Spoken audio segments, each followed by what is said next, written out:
Están a punto de dar las 10 de la noche, seguimos en directo en Informe Semanal. El próximo jueves se cumplen 25 años de la intentona golpista del teniente coronel Tejero.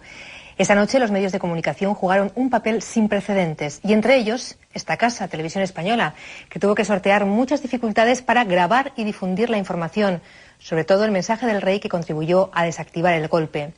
Solo unos pocos técnicos y periodistas vieron en directo las imágenes que llegaban del Congreso y se pueden imaginar la tensión de esos momentos en que tenían que tomar decisiones trascendentales mientras Prado del Rey era tomado por militares. El siguiente reportaje es un relato del golpe con apuntes sobre sus causas y consecuencias, contado a través de las y los cámaras de Televisión Española. 5 años ya, don Carlos. 5 añitos. Pues volver a recordar. Te sigo diciendo, no me acuerdo por dónde lo sacaron, por un lateral que había montones de pistolas. Sí, una mesa abajo. Pero no de pistolas, sí. Es que todos los escoltas les hicieron quitarse las armas. Carlos, Manuel, Paco y Ángel han vuelto al Congreso para recordar aquel dramático 23 de febrero de hace ahora 25 años. Ellos son algunos de los cámaras de Televisión Española que cubrían la investidura de Leopoldo Calvo Sotelo como presidente tras la dimisión de Suárez. Hoy recuerdan la tensión vivida con el orgullo de saber que su trabajo sirvió para mostrar aquel intento de golpe de Estado a todo el mundo. Y la tiran o las tiro yo. Y se quedó una rodando. Y dijo, ¿la paga o la pago yo? Sí, pero vamos, los de los Anorak verdes mandaban mucho. Mandaban mucho. Mandaban todo. Sí, también fue una verdad. Las cámaras en el es centro. que todos entraron. Toda la Guardia Civil entró a la misma hora y en el mismo tiempo por todas las puertas. ¿Por eso sabes la hora que era? 6:25. 6:25. Sí.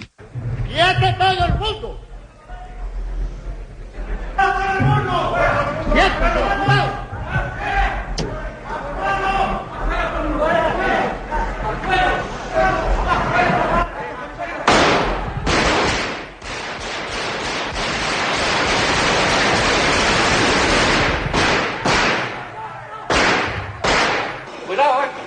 No intentes tocar la cámara que te mato, ¿eh? Desenchufa eso. Desenchúfalo. Eso está enchufado, no quiero ver imagen. Que no quiero ver imagen. Es del camión, que yo no soy. Desenchufa eso. La presencia de Antonio Tejero, el teniente coronel de la Guardia Civil, que ya protagonizó 3 años atrás la Operación Galaxia, no deja duda de que se trata de un golpe de Estado. El país entero queda conmocionado al escuchar lo ocurrido por la radio.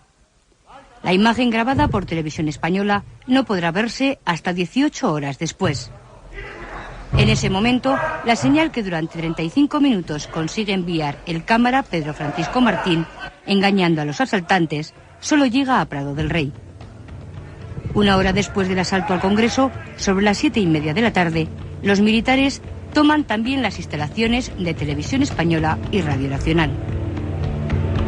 Es importante saber que yo había visto aquello en directo, quiero decir que yo había visto cómo lo habían tratado a Gutiérrez Mellado, cómo lo habían tratado a Suárez, para interpretar mis sentimientos cuando vi llegar los tanques. Cuando yo vi llegar los tanques yo creía que era nuestro fin, sinceramente. Creía que era nuestro fin, no sabía exactamente si era nuestro fin porque nos iban a matar, si era nuestro fin porque nos iban a llevar al Bernabéu, pero sabía que terminaba algo importante en nuestra vida. Yo había metido el vídeo en previsión de que vinieran en el cojín de mi asiento. Rompí el forro de piel y ahí lo metí y me senté encima.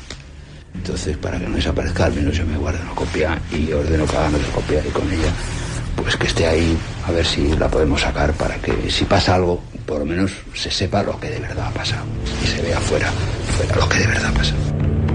Los militares que ocupan despachos y pasillos en Prado del Rey obligan a Radio Nacional a emitir música militar y prohíben todos los informativos. La tensión es grande porque nadie sabe lo que está pasando fuera. La llamada que recibe después de las 8 el director general Fernando Castedo del secretario general de la Casa del Rey, Sabino Fernández Campo, cambiará la situación. Nos entendíamos bien en un lenguaje críptico, para que las personas que estaban en mi despacho, el comandante de la tropa que había ido allí y el soldado que tenía, y de vez en cuando entraba otro, pues no supieran de qué estábamos hablando. Y ya me dijo que preparáramos esto para el mensaje del rey. Él respondía de una manera que yo me di cuenta de que había alguien delante y que él no podía expresarse con facilidad. Entonces le pregunté, ¿pero son civiles, militares? Dijo, sí. Y bueno, pues entonces lo que hubo que hacer fueron unas gestiones para que la unidad, la parte de la unidad que estaba ocupando la televisión, pues lo abandonara. Yo lo único que le dije al capitán, según se iba, que se iba sin decirme nada, vamos a ver, entiendo entonces que desde este momento recupero el mando de esta casa. Me dijo, haga usted lo que quiera. Y entonces delante de él, porque me apeteció hacerlo delante de él, pues dije, a ver, inmediatamente que vamos a contar lo que está pasando. Quise que lo oyera. Y mientras la expectación nacional sigue concentrada en el Palacio de la Carrera de San Jerónimo de Madrid, siguen recibiéndose... A las 10 de la noche, Iñaki Gabilondo aparecía por primera vez en televisión. Se había decidido que fuera él, como jefe de informativos, quien asumiera la responsabilidad. Cada vez que se abría la puerta del fondo, yo no sabía si pasaba algo o no. El plano solo me cogía a mí, pero a mi derecha y a mi izquierda se sentaron compañeros que no salían en el plano, pero que estaban en cierto sentido diciendo, no sabemos si esto tiene algún riesgo, si lo tiene, lo compartimos. Y eran mujeres de la nación. Mientras dos equipos se dirigen hacia Zarzuela, las redacciones de Televisión Española y Radio Nacional se suman a una larga noche en la que todos estuvimos pendientes de la información. Estaban en juego las libertades que tanto había costado conseguir después de años de dictadura. Señores, muy buenas noches. Esta noche se personaron en las instalaciones de Radio Televisión Española en Prado del Rey, en Madrid, un grupo de soldados del Ejército de Tierra con unidades blindadas y a las órdenes de un capitán. Periodistas y ciudadanos se concentraban en las inmediaciones del Congreso y del Hotel Palace, donde se había establecido un centro de mando. Las imágenes de la toma del Congreso seguían sin emitirse por temor a que pudieran suponer un riesgo para los diputados y el gobierno que seguían secuestrados. Radio Nacional mantenía una línea abierta con la cámara, pero también tuvo que ocultarla. En ese micrófono nosotros sabíamos qué es lo que estaba pasando dentro. Excuso decir que para un periodista y para todos los periodistas que estábamos en la casa, el drama y la tragedia que era no poder utilizarlo. ¿Y por qué no podíamos utilizarlo? Pues porque el subsecretario Laína, que era el que presidía un gobierno, el gobierno aquel de subsecretarios, nos dijo que eso era justamente la única vía que podía tener el gobierno y la gente que estaba intentando acabar con el asalto del Congreso, pues para ir detectando lo que estaba pasando. Cuál era el estado de ánimo de los ocupantes, los gritos que se daban. Señor Suárez, permanezca en su escaño.